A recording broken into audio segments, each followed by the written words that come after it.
Hey kids, comics. Silver-haired Bronze Age babe here, yakking about her comic book collection, and today talking Lois Lane in Action Comics. I was poking around my short boxes the other day, and it occurred to me that I haven't shown off all of my Action Comics.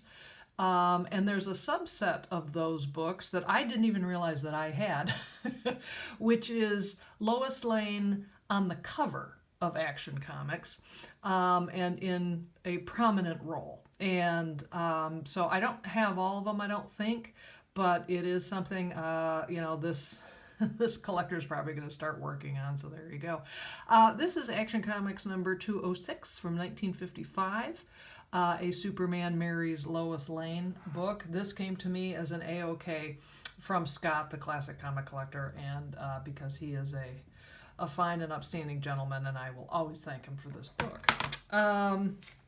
This is from I'm not sure what year. This is 255. The Bride of Bizarro. I think this is the first Lois Lane Bizarro appearance. And how can you not love that?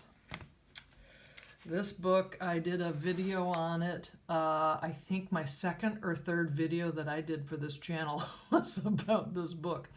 And if you haven't seen it, you could zip all the way back to the beginning of my archive and take a look for this one, because it's a favorite. But Lois Lane is obviously quite prominent in that.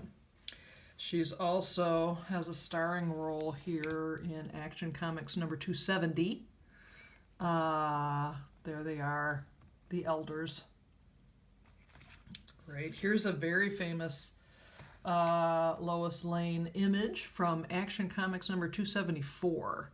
And I don't have it here. Believe it or not, I have my little Lois Lane action figure that is in that costume down in my Fortress of Solitude in the basement entertainment area. And I promise I'm going to do another video about my little Fortress of Solitude down there, because it's, I know this will shock you, but it's grown by leaps and bounds. This is Action number 290. With the famous Pepto-Bismol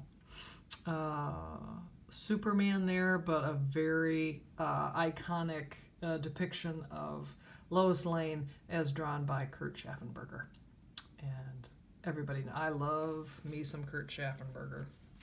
Now the next batch I have, we zip into the Bronze Age. This is Action number 394. You can tell, Lois Lane is looking of her day there. I don't know who did that cover. Is it? I think it's Kurt Swan.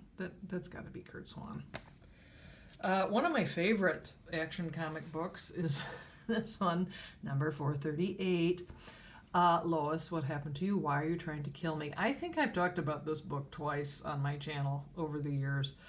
It is a favorite story. It is a favorite cover because it's the monster named Lois Lane. I mean, that is a keeper for sure.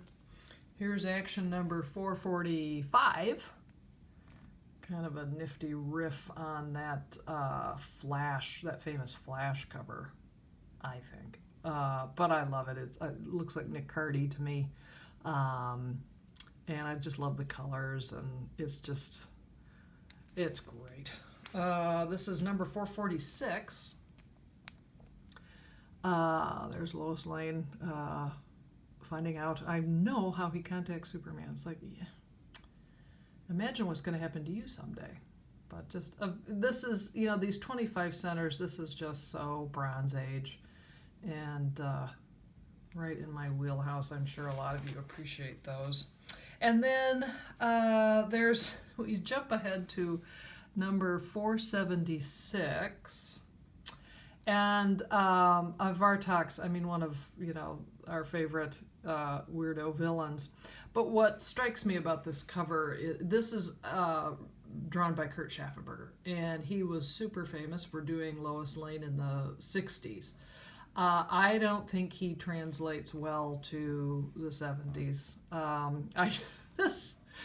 this image of Lois just it doesn't work for me.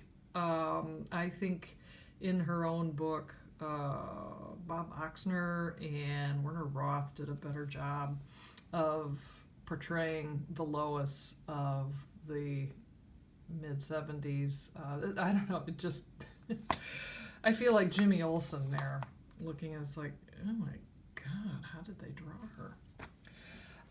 Then in my collection, I've got number 484. Famous wedding imagery, which, if you'll recall, wait, where have I seen this before? Oh my gosh. I know. Same color scheme. There are no dummies over at DC. 494. I need to reread this. I don't remember what it's about, but that cover is fantastic. Very famous image from 1991. This is Action Comics number 662. Finally, the secret is revealed. That's just, that's great. And then in my collection here is Superman, Action Comics, Rebirth, Lois Lane back at the planet. So this is from what year? I think 2016. So I think it's a great representation of Lois Lane in action over the decades, and I'm thrilled to have it. Now, while I've got you, I don't think I've ever talked about Superman family. I don't have that many of them.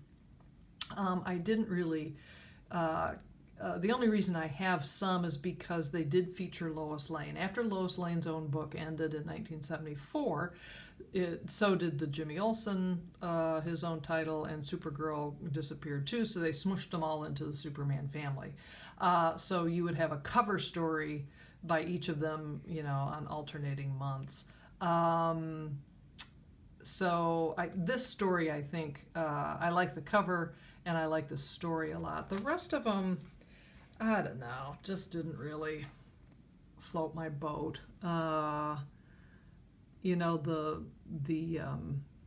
fun of the Lois Lane title book had disappeared by them, and I really think they were struggling in the mid to late 70s trying to figure out what to do with all three of these characters, Lois, Jimmy, and Supergirl. And I think the Superman family book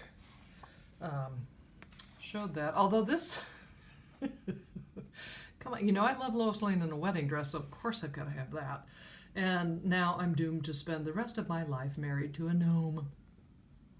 Hey man, gnome lives matter too, Quit being mean. And then this is, I think, a very arresting cover. Is this Neil Adams? I think it is. Lois helps Superman. So there we go. So that's a look at my collection of Lois Lane in action covers over the decades. Thank you so much for watching this, what has now turned into a very lengthy video. And I'll see you next time.